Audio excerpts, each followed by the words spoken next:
أعوذ بالله من الشيطان الرجيم.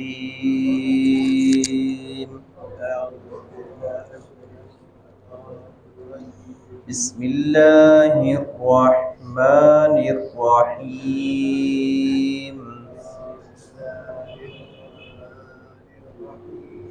وَلَقَدْ آتَيْنَا دَاوُودَ مِنَّا فَضْلًا يَا جِبَالُ أَوِّبِي مَعَهُ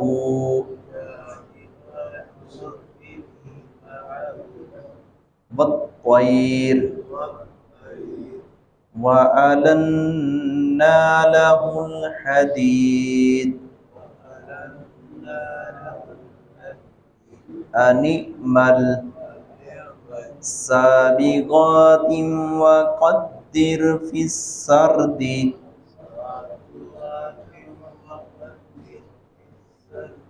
وَاعْمَلُوا صَالِحًا إِنِّي بِمَا تَعْمَلُونَ بَصِيرٌ.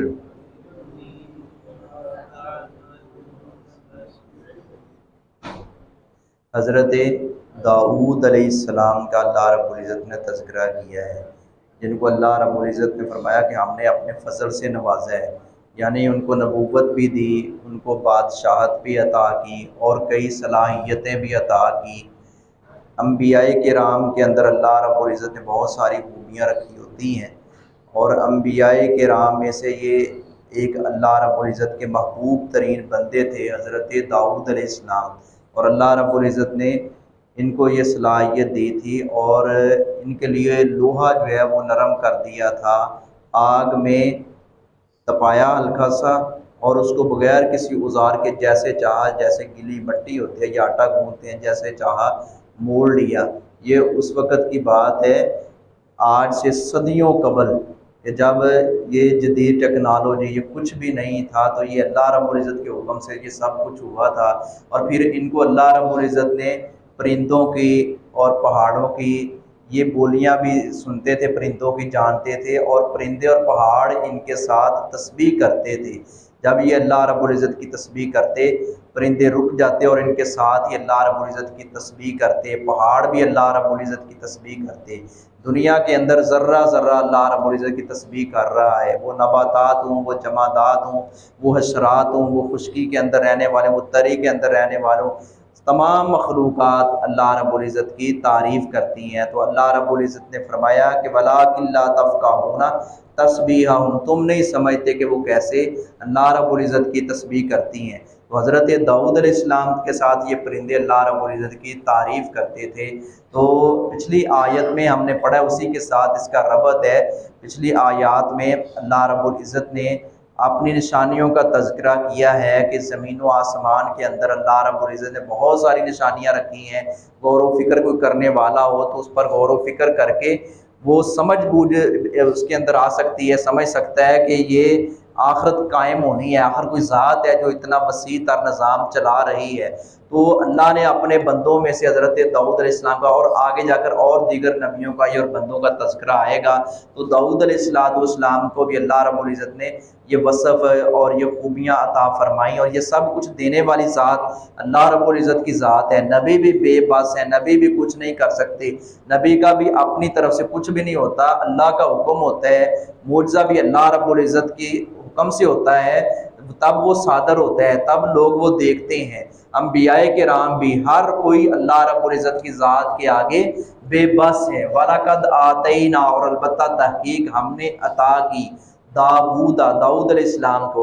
اب ان کو کیا عطا کیا تھا اللہ رب العزت؟ منا، اپنی طرف سے فضلہ، فضیلت، یعنی نبوت ملی، بادشاہت ملی، اور ان کو زبور جیسی کتاب ملی۔ پھر یہ اپنا قتال و جہاد میں آگے بڑھ بڑھ کر اور پیش ہوتے تھے۔ پھر ان کے وہ صوم داؤدی مشہور ہے، رات کو بھی اللہ رب العزت کے آگے جھکتے، قیام کرتے، اور رات کا کچھ حصہ قیام کر لیا، پھر اللہ رب العزت کی تسبیح کی، پھر ایسے نا انہوں نے کی روٹین بنی ہوئی تھی، پھر ایسے روزے رکھتے تھے۔ جسے صوم داؤدی جس پر عمل کرنے کے لیے رسول اللہ صلی اللہ علیہ وسلم نے ہمیں بھی رغبت دلائی ہے کہ ایک دن روزہ رکھ لیا دوسرے دن چھوڑ لیا، تیسرے دن روزہ رکھ لیا چوتھے دن چھوڑ لیا، ایک دن روزہ رکھنا دوسرے دن چھوڑنا، اسے صوم داؤدی کہتے ہیں۔ نبی اکرم صلی اللہ علیہ وسلم نے اہل خیر سے یہ رغبت دلائی ہے کہ اس طرح کرنا، یہ داؤد علیہ السلام کا ایک طریقہ، اور آپ نے بھی یہ پسند فرمایا ہے۔ یا جبال اوبی، ہم نے فضیلت عطا فرمائی اور ہم نے کہا حکم دیا ہے پہاڑوں اوبی معہو، تم بھی تسبیح دہراؤ اس کے ساتھ، تم بھی اس کے ساتھ تسبیح کرو، جیسے وہ کلمات اللہ کی تعریف کے گا رہے ہیں دہرا رہے ہیں تم بھی دہراؤ۔ والطیر، اور پرندوں کو بھی کہا، پہاڑوں کو بھی اللہ رب العزت نے حکم دیا، پرندوں کو بھی اللہ رب العزت نے حکم دیا تم داؤد علیہ السلام کے ساتھ اللہ رب العزت کی تسبیح اور تعریف کرو۔ وَأَلَنَّا لَهُ الْحَدِيدَ، وَأَلَنَّا، اور ہم نے نرم کر دیا، لہو اس کے لیے، الحدید لوہا۔ یہ لوہے کے اندر اللہ رب العزت نے بڑے فوائد رکھے ہیں۔ لوہا جو ہے انسان کی زندگی کا یہ بھی ایک حصہ، اس سے کئی ایک فوائد لوگ اٹھاتے ہیں۔ تو اللہ رب العزت نے لوہے کو، حضرت یہ داؤد علیہ السلام کا ایک کاروبار تھا، ایک پیشہ تھا، اللہ نے ان کے لیے یہ نرم کر دیا۔ انعمل، یہ کہ تو بنا، انعمل سابغات، یہ کہ تو بنا یہ کہ تو بنا کامل کشادہ، سابغات زرہیں، یہ کہ یعنی کہ وہ ان سے زریں بنا لیتے تھے، ان سے جنگی ہتھیار بنا لیتے تھے، اور کئی ایک جنگ کے متعلقہ یا ضرورت کے مطابق یا اپنا کاروباری لحاظ سے بھی حضرت داؤد علیہ السلام جیسے چاہتے تھے اللہ رب العزت کے حکم سے وہ بن جاتے تھے۔ یہاں زرہوں کا اللہ رب العزت نے تذکرہ کیا ہے کہ تو ان سے کامل زریں بنا سکتے ہو۔ وقدر فی السرد، اور مناسب اندازہ رکھ کر کڑیاں ملانے میں۔ وَعْمَلُوا صالح، اور تم سب عمل کرو نیک۔ انی بما تعملون، انی بما، بے شک میں بھی ساتھ ہوں، تعملون جو کہ تم تھے عمل کرتے، جو تھے تم عمل کرتے، میں بے شک میں ساتھ اس کے جو تھے تم عمل کرتے، بصیر خوب دیکھنے والا ہوں۔ اللہ رب العزت فرما رہے ہیں کہ جو تم عمل کر رہے ہو کہ میں ان کو خوب دیکھنے والا ہوں۔ اللہ بصیر بھی ہے، ایسے اللہ سمیع بھی ہے، اللہ ہر معاملے سے باخبر ہے۔ وما علیہ